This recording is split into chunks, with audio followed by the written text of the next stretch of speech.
Irmãos, nesses dias ainda, nós temos aí a nossa mocidade e a vida do jovem, ela não é muito simples, não. Quando chega na época de cada um identificar na vida o tempo de procurar um parzinho, então, aí vem o grande dilema por conta da incerteza, né? Os fatos, eles estão assim, muito evidentes nos insucessos, e isso acaba gerando insegurança para a nossa juventude, assim, o receio.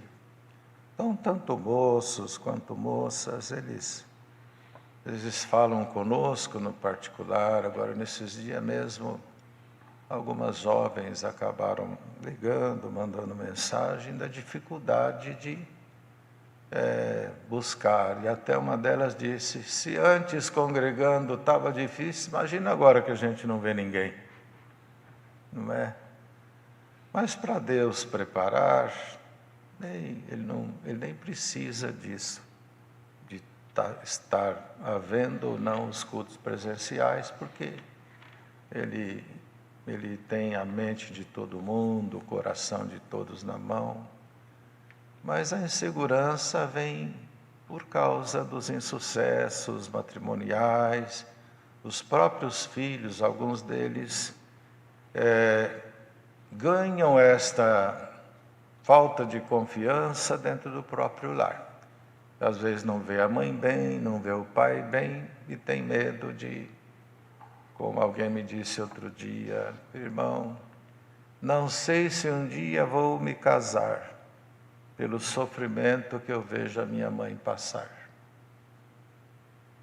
Então, isso é uma série de coisas, porque também o casar-se é uma carta fechada, que só se abre depois que sai do cartório. Então a gente precisa de sinais de Deus, fugir um pouquinho do campo da empolgação, e tudo aquilo que estiver no nosso alcance, o alcance do jovem, ele procurar fazer. Porque também não adianta a gente buscar a palavra se a estrutura nossa é uma estrutura de fé muito vulnerável, a gente não sabe o que quer, não tem uma definição exata da vida, não atenta para o comprometimento da vida conjugal, a seriedade que existe nisso tudo, e às vezes assim, bem verdinho, prematuro, busca a palavra sem saber do peso que tem o casamento, a responsabilidade. E às vezes busca a palavra assim, gostou, viu, olhou, vamos buscar a palavra, e vai. Aí se vier os Salmos 23, naquele culto, está confirmado. Salmo 91, está tudo confirmado. E sai dali confirmado, segundo eles. Mas os irmãos vejam que aqui no Velho Testamento e mesmo no Novo, houveram homens de Deus que quando o Senhor disse que estaria com eles, o Senhor fez promessa, alguns deles buscaram essa certeza, me dá um sinal, se tu vais ser comigo mesmo, eu não posso me equivocar, porque se tu não for comigo, a derrota é certa. Então, se a gente confia na gente, o risco é grande. E a gente deve, para buscar uma palavra, já ter uma cabecinha boa, um propósito sadio, não é? Ter aí já um bom nível de conversão, para entender um pouco a graça, a palavra. Senão a gente vai assim na base do emocional, da empolgação, e daqui a pouco não dá certo.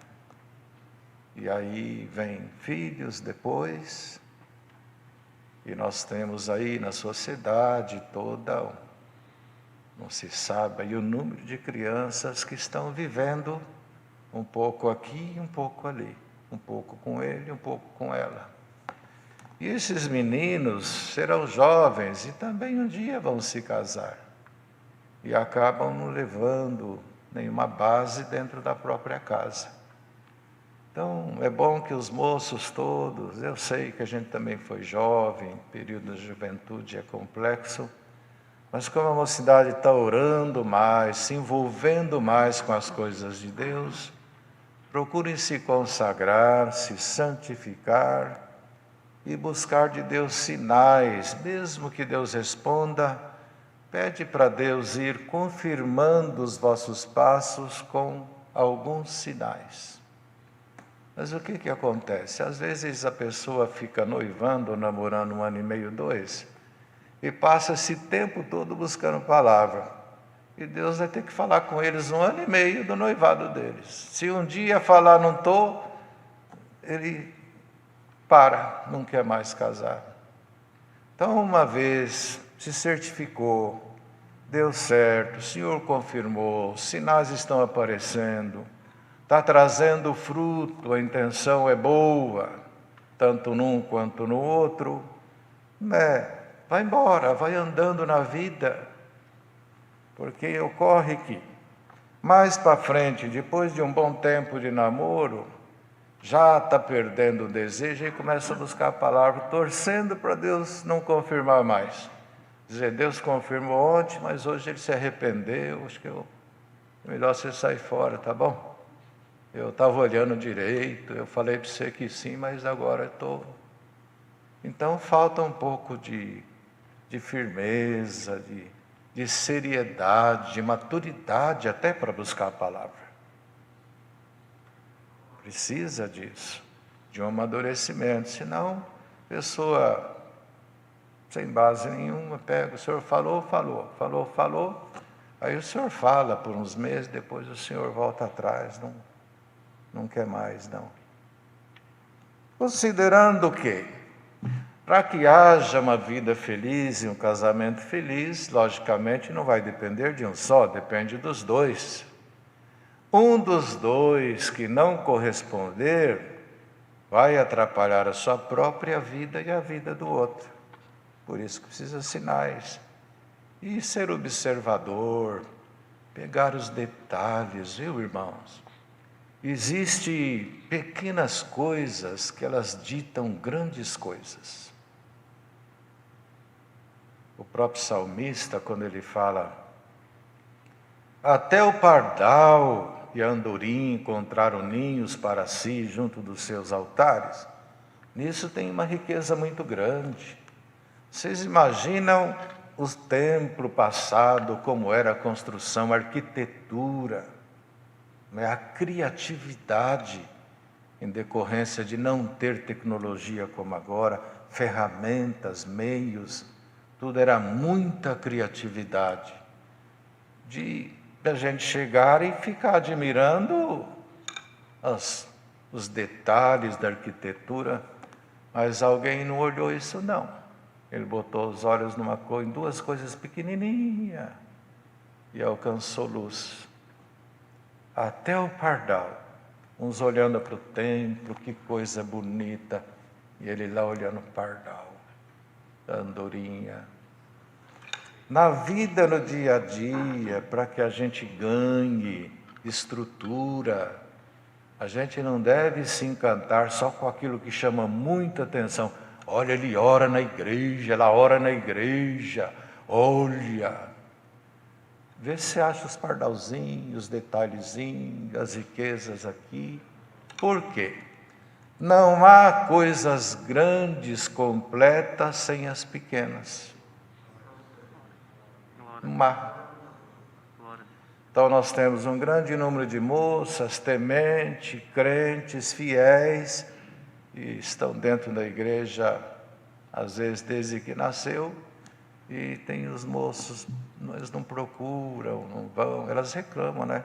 Então eu estou contando para os moços que estão ouvindo. Elas reclamam.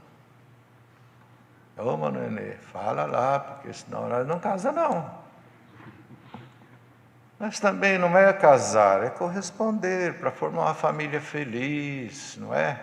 É triste para nós fazer uma oração no casamento e daqui a pouco está lá um álbum cheio de gente, tem que sair com a tesoura recortando esse para cá, aquele para lá, porque não está mais junto. Acho que teria que devolver os presentes para quem deu. Porque... Enfim, fica aqui esses conselhinhos. Os jovens também reclamam um pouquinho. E alguns reclamam até que as exposições nas redes sociais às vezes comprometem um moço e uma moça.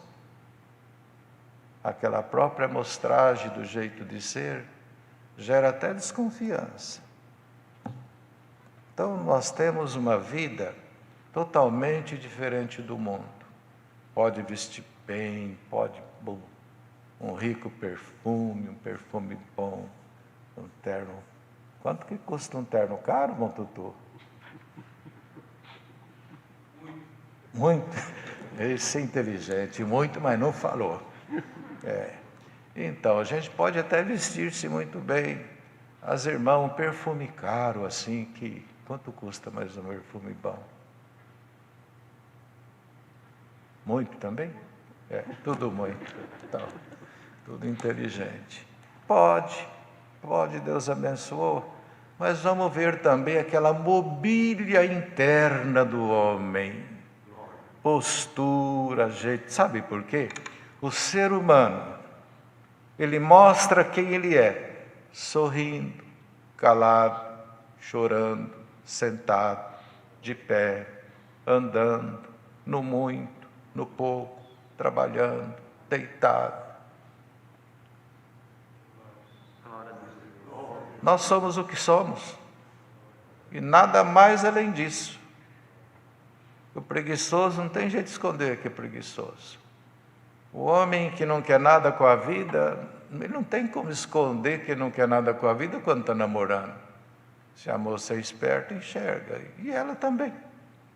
Então é bom que todos estudem, trabalhem, orem, busquem os dons. Esse assunto de... eu amo ele, apesar que eu vejo que ele não gosta de mim. Mas eu vou casar porque Deus põe amor nele. Isso não é bom, não. E se Deus não pôr, hein? Se a gente não for correspondido numa vida conjugal, com respeito, com carinho, com sentimento, meu Deus do céu. Então fica aqui este breve conselho para que todo mundo ore, Deus vai abrindo algum caminho, que os parâmetros a serem considerados, tanto pelos moços quanto pelas moças, não sejam somente, tem casa, você tem carro? Teu pai faz o quê? Você fez imposto de renda? E o que você tem? É bom dar uma olhadinha na vida, conversar, por isso que tem o namoro. O namoro não é só para, sei lá, comer uma trufa junto e no... Como é que chama aquele lugar lá, que é caro, o restaurante, que tem no shopping? Esqueci. Outback. Vamos no Outback, comer uma batata. E vai Outback. Ele está mostrando quem ele é e ela quem ela é, e vai Outback. O que você tem que ver, não vê. Vai no Outback, come, não tem nenhum problema. Deu até fome agora. Mas vamos assim, irmãos, o período do namoro está escrito assim, Eclesiastes ou Provérbios. Examina uma herdade, depois adquire-a. Não fala para adquirir, para depois ver, não. Examina primeiro, vê a mercadoria daquele rostinho bonito, aquele olhinho puxadinho. Esse é do jeito que eu pedi. Eu tinha um sonho assim, que Deus preparasse um moço de 1,72 m, com 69,5 kg. Esse deu certinho. E fico usando alguns parâmetros. Vamos examinar a verdade, orar ao Senhor, para Deus fazer aparecer os sinais. Até porque, até o progresso da obra de Deus, a nossa própria salvação, não é? Os homens e mulheres para trabalhar na obra depende de um casamento saudável, família boa. Está muito triste ver as crianças sofrendo. Eu brigo com a minha mulher, mas o chute acerta no filho. Ela me abandona, mas não vê que está sendo abandonado os filhos. Ah, mas ficando comigo. Filhos querem pai e mãe junto. Ele quer ser acordado em algum momento da noite sendo coberto pelo pai ou pela mãe. É o rostinho, é a mãozinha, o dele ou dela. Está com febre, está com febre. Mas não procura por um, foi para lá. Procura por outro, foi para cá. E aí na igreja profetiza, viaja pelo mundo afora, missão. Eles devem estar numa agonia agora, porque não tem missão. Deve estar os irmãos novos que não param em casa, não conseguem parar, que vivem nas missões, comendo frango por todo lado, deve estar agoniado. E deixa a esposa, filhos, criança e vão embora. Fica aqui esse conselhinho para todos nós. Deus seja louvado. Amém. Faz uma